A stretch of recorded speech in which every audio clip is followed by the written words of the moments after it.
In a few of his debates, James White held up and referred to a critical edition of the Bible. He explained that it contained both Hebrew Old Testament and Greek New Testament with all the variant references in the critical apparatus. What is the actual title of this, and where may I obtain a copy? Well, there are, the primary one that I have held up is called Biblia Sacra, and it's published by the United Bible Societies. And it is a, I had had this made before the United Bible Societies made theirs. Back in the 80s, I had two of them made actually. I knew a man here locally who was a Jehovah's Witness, who did bookbinding on the side, and a good job. You know, leather binding, the whole 9 yards. And I had him bind. One was a UBS text with the Biblia Hebraica Stuttgartensia, the other was the Nestle-Aland with the Biblia Hebraica. And he'd have to trim the page sizes to make them fit, because they weren't cut the same size. But I had them made, and then UBS finally came out with Biblia Sacra, which I believe is still available. I assume it is. We don't carry it, but and it would be the Biblia Hebraica Stuttgartensia, and if I that would be the Nestle-Aland in the New Testament. I don't have it. I didn't bring it in here with me, but I have it in the other room in a very nice Renaissance art leather cover. So that's the critical edition, and then of course now you can get the reader's edition. And I heard about, I haven't checked this out for myself yet, but I actually heard about a reader's edition that might have some critical notes in it. Somebody mentioned it to me, I haven't bothered looking it up yet, so if that's out there, that would be quite interesting. Of course, I'll be perfectly honest with you. Other than looks and certain circumstances, and some of you are going to be mad at me for this, I'm sorry, it just happens. But since I got my iPad, that's all I've preached from. I almost never carry paper texts anymore. And there's a simple reason, there's a lot of reasons for it. With Accordance on the iPad now, I've got a huge library. I've got the CNTTS, I've got Metzger, I've got Comfort.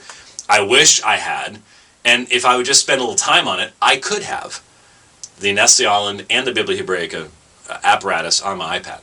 I've found a way to do it. I've got a couple books, and I could link them. I could have them as notes in both Olive Tree and Accordance, because I can copy them and PDF them and stick them there. I could do it. I just haven't gotten around to getting the thing all done. So, but it's real simple. There's a very, very practical reason, aside from the fact that it's thin and it's easy to carry and all the rest of that stuff. It doesn't get beat up when you put it into your bag, and I don't care what book you get, even if you have it in a really good cover, it's going to get damaged being slid in and out of bags, and you're trying to stuff stuff in and you end up messing up the page edges, and they just weren't designed for that kind of, the amount of traveling that I do. But the real practical reason is simply this: it's easier to read. It's easier to read. Any book that's going to be small enough to carry, the font size is going to be pretty small. And so either I have to drag out reading glasses anymore, I'm pushing 50, or the wonderful thing is, now you sit behind me in church, and I'll bet you can look over the pew. And on Sunday morning, we were in Romans chapter 2, right? And what I've been doing is I've been bringing up Codex Sinaiticus in Accordance. And I'll bet you from sitting behind me, you could see the Greek and probably read half of it because I have the font so large. As right? you know, my wife has been using her Kindle lately. Right. In church. Mm-hmm. And so she on Sunday morning was like glancing over your shoulder, trying to compare what you were looking at with what she was looking at and the quality and things like that. So yeah, you can see it from that far away quite easily. Yeah. But I do want to, as an aside, you really make pushing 50 sound so much older than it really is. Since I'm already there, you just want to, it's not quite as bad as your... I don't know. Like I said, yesterday morning, you looked really tired. Anyway, so just simply getting back to the point here.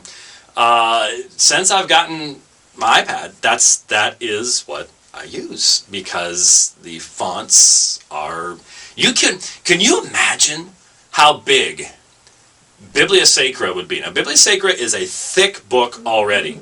Can you imagine how? No, it's already that thick.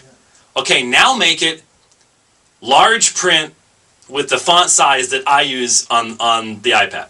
Yeah, that's not the size of the the old family Bibles. Oh yeah, set up oh on the yeah, coffee table, oh it'd be huge. All it does is ever collect dust. Probably that's about right. that size. Yeah. It would be absolutely huge. That's why I've gone that Now, direction. while you're, you may have the other email that I sent over on the subject that's along these lines, and that is when you're writing. Oh, I don't have that. Yes, I do need to do that. Since we're doing a geek segment here. I forgot to. I don't even have my computer here. I left it right now. Ironically, my main MacBook. I have a MacBook Pro in front of me. It's my first one. My second one is at home. The one that I'm using now, the current edition. Well, relatively current edition. It is recording a very important book for me off of my Kindle. And it was recording all night. This is a long book. I mean, I don't know how many hours this thing's going to take to get through, but it's going to take hundreds of miles of riding to get through it. But it's recording right now. So people keep writing in. I have talked about it. There's a video. I think I did a video, but I haven't thrown it all together. I keep mentioning these things, and it's driving people insane. We get lots of contact from people saying, James keeps talking about listening to books while riding or converting this book. How's he doing this? Because there's a lot of people who have long commutes, they have long drives, not necessarily what I'm doing, long bicycle riding, currently averaging like 220 miles a week on the bike, and that's about 12, 13 hours. I'm redeeming that time. That's when I do my study. That's when I do DL prep and all the rest of that stuff. So how do you do that? Well, here's the two ways I have discovered that have made it possible. First of all, I'm using an iPod Nano. It is not the current edition of Nano. I am not happy with the fact that they have come out with a new edition of Nano and gotten rid of the kind that I have. I'm going to need to try to find some of them on eBay before they disappear, because they've now gone to a touchscreen. Stupid idea, because I'm an athlete, for crying out loud. And what's it going to be like in August when I'm riding and I am absolutely covered from head to toe in sweat trying to use a stinking touchscreen?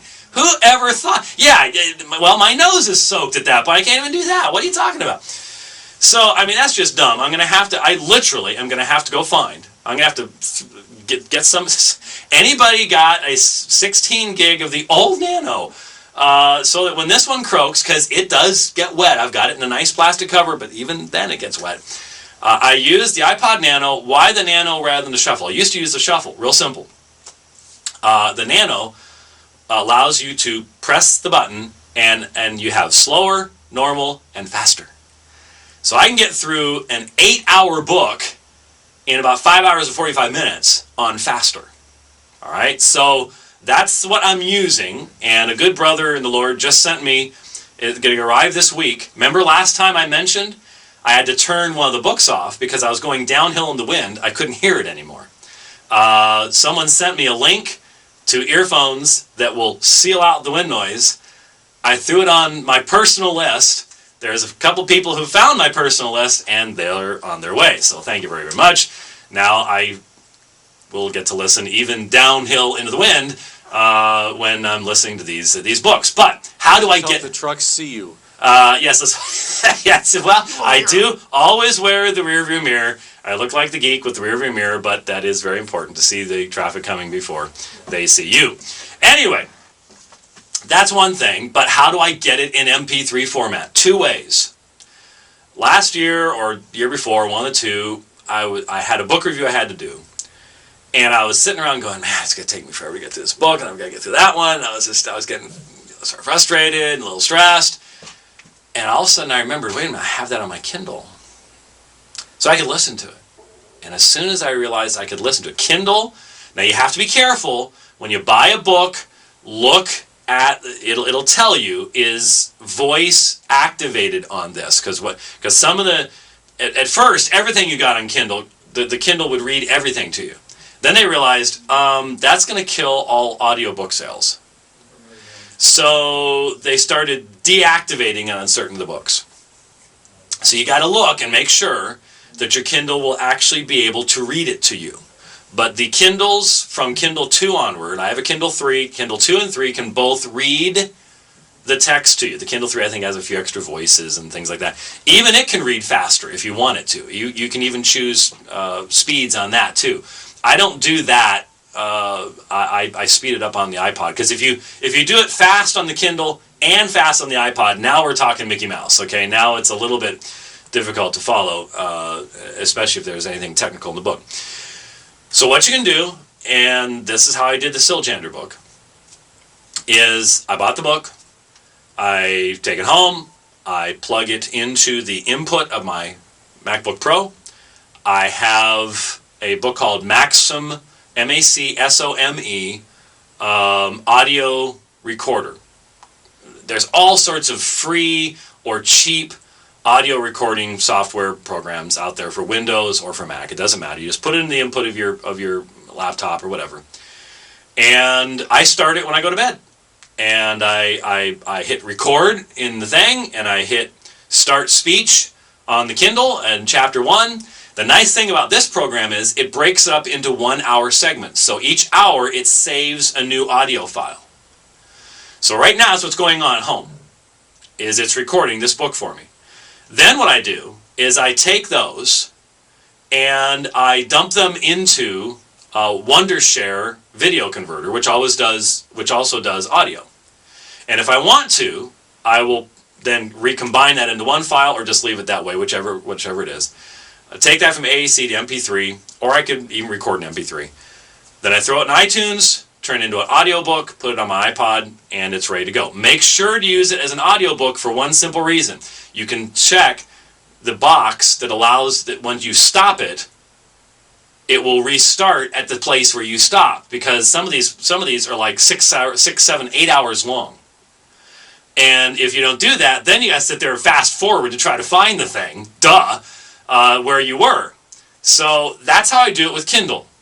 But that's just the first way I found it. Did you have a question, sir? Because I'm not done first yet. It's Maxim, M-A-C-S-O-M-E. and then it's Wondershare. Is that what you said? I use Wondershare. This is all Mac stuff, but people will, yeah. And then rolling over into iTunes. Right. Mm-hmm. This episode of Geek Class has been brought to you by Alpha and Omega. Is not yet done. First year geek. Oh, okay. This isn't even done yet, because then I discovered something even better, and that is Text Speech Pro.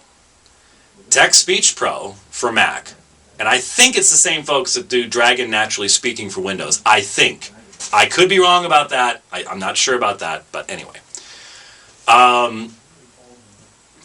This is a program where you can take any PDF, Word document, HTML, RTF, text file, and think of how much stuff is out there in that format now. Archive.org, all these places, older books, for example, if you want to have any shot of my endorsing your book or even looking at your book, you got to provide it to me in PDF. You got to. Why? Because I can take it, dump it into Text Speech Pro. It's just a matter of copy, insert. Once it's in Text Speech Pro, I can select a voice. I've purchased 2 voices. One's an American voice, one's a British voice. For example, when I did Christopher Hitchens stuff, I put it in the British voice because it sounded like Christopher Hitchens. Why not? You say export to sound file, export to MP3, and it takes whatever you put in there. Now I have found that there's a sort of a limit. You know, if you put a 300-page book in there, it's probably going to choke on it. I'd say it could probably do about 100 pages at a time. That's around what I've found. I think it depends on how many page breaks there are and line breaks and stuff like that. Now, the Kindle has to record in real time. So I have to leave it running overnight for 8 hours so I can get 8 hours worth of reading stuff. Not so with Text Speech Pro. You put 100 pages into Text Speech Pro, export it, and in about 5 to 7 minutes maybe, you will have a fully usable MP3 sitting on your desktop. that is a very understandable. Now, people say, oh, it's that computer voice. I can't stand that. There are some bad computer voices. There's no question about it. Text Speech Pro, as long as you buy one of the voices, a purchased voice will be better than a non-purchased voice. Okay? They actually upgrade them, the whole 9 yards. It is amazing how clear and understandable. Yeah, will they mispronounce words? Yes. Are sometimes the mispronunciations humorous? Yes. I played for you. That was actually my Kindle. Remember I played the Kindle Speaking in Tongues, when I was doing the Gnostic stuff back before the debate with Price last year.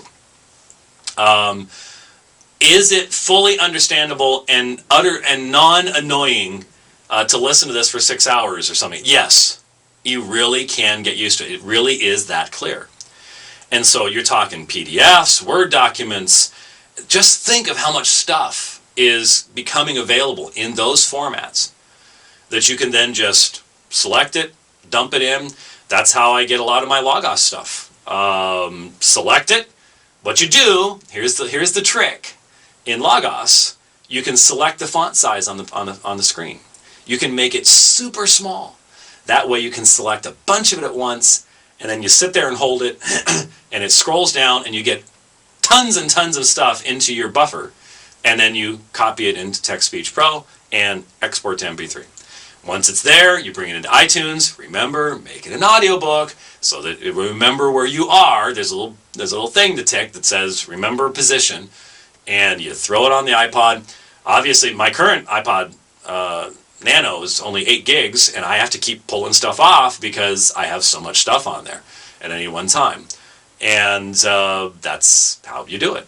So there you go. I think that's pretty much everything. All the little tricks and stuff that I've learned to be able to do that. And you're right, that email is sitting in my thing. I just hadn't put it into this particular list. It came after I made this list up. So that's how I do it. Thank you for joining us on Geeks Are Us on The Dividing Line. What's that? AO Tech. Well, AO Tech? Some people wouldn't say I was overly technical, but that's how you do it.